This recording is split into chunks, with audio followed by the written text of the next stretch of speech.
talo falawa Samoa, malo le ngālu lue tiute ma fe awa le nei aso, ai alo mai au se whaapoponga fo ile nei o lau Samoa taulogologo, mo le amatanga le nei mai aso.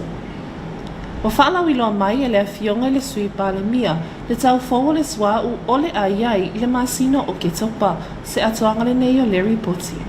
Wa whaalau iloa mai e le awhionga le sui palemia, le awhionga i atwala te vanga Iosefo Bonifasio, le tau fongo le swa u e afu atu i le asomomo o ke topa, lua afe lua se funu male lua. Na sau noa le awhionga le sui palemia, le apa u le tau e whaatau inai le swa u mo le masino o ke topa, o le penisinio le apa u le lua te si male tasi sene le lita, ma le tolu ta la fitu fai le tolu ta la lima tasi le lita, o le tiso le apa u le sefuru te si male tasi sene le lita, le fata la o iwa i le tolu ta la iwa sfuma le iwa i le lita, o le tiso le apa u le iwa te si male iwa sene le lita, ma le tolu ta la o no valu le tolu ta la lima sfuma le valu le lita, a o tato ia i pea i fesuia inge le marketi mosu au ele i whaama maina, masu au whaama ma, o whaama wina le pa ua le tau o le swa u, talu mai o na mawalunga i le masino o Uni, sa maita wina le pa ua le swa u whaava malo i Singapore, le masino au kuso, leo no whaatulanga i nei le tau le swa u, mo le masino o ki topa.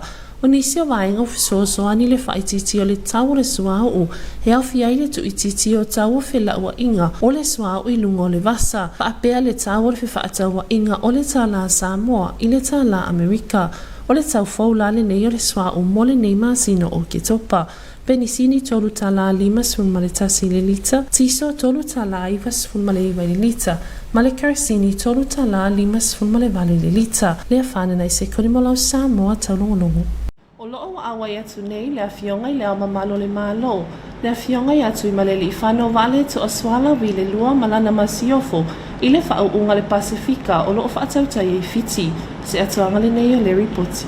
O loo watu e sea nei le whainga malanga le au malo, a whionga tui maleli whanau wa ale tu aswalo vi le lua malana masiofo i fiti, mo le whai unga le University of Pasifika i sauta i fiti, i le masina nei. I le toa whiai o la na whionga le au malo tutu e tasu Samoa, ma whaao le University of Pasifika i sauta, ua whaamani ai le solo na tu uai o se tatu watu no umo fiti, mo le whai unga le University of Pasifika i saute. O loo malanga whaatasi la na whionga man masiofo, ma le ofisa sida pulenga mtanga luenga le palmbio ma le kapineta, le tau wha i anga while toi muno sem leo, o le a whau unga ua fuafua, e whaatau nuina e le aso tofi, ono o ke tupa ma le aso wharaile fitu o ke tupa le masina nei. O le nei whau unga o lo awa i atua i le whionga le ama malu o le malo, e le titi no na tahua.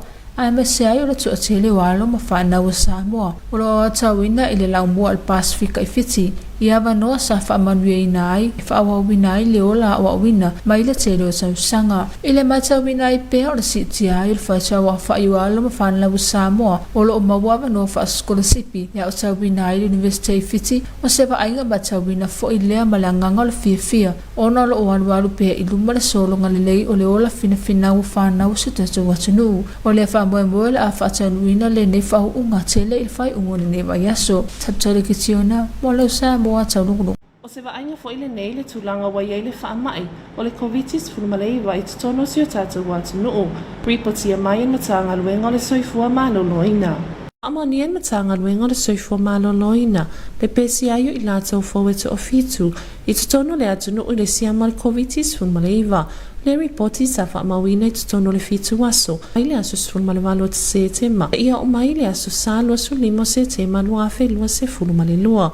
Ma wasi iti ai leo whai o e wa a fia i lea whaamai, tutonu o Samoa. E au fia ai tangata lau tele ma tangata na malanga mai fafu. I le sifunu li mafe iwa se lau wha se funu mali tasi. I le au whai e sifunu li mafe fitu se lau anu tasi. Le mamalu lau tele le atunu sa pesia. Ma le isi to se lau walu se funu o e na malanga mai le atunu i fafu. Mai le masino no ve malu afe lua se funu. I le taimi nei, le aise tasi o tau fien maota ngase po le potuti ngai na whaapitoa, i le maota ngase mutu o tua.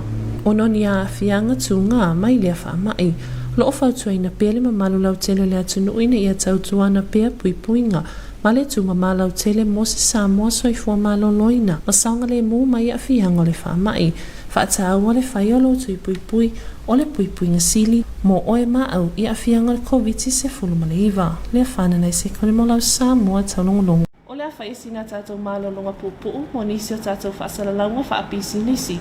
Ona tautaliu mai lea mo ngangana whaaperitania.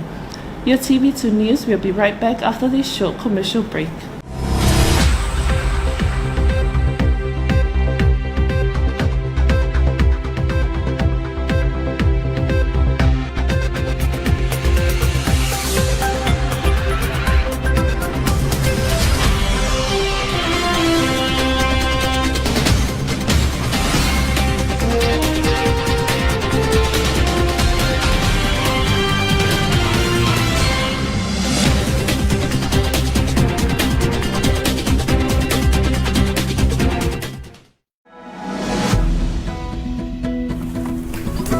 Te teo se me tau tina. Te nei vai tai mi o le tele le suing o tau. E ono tula I mai ni whalawlawe mātu ia.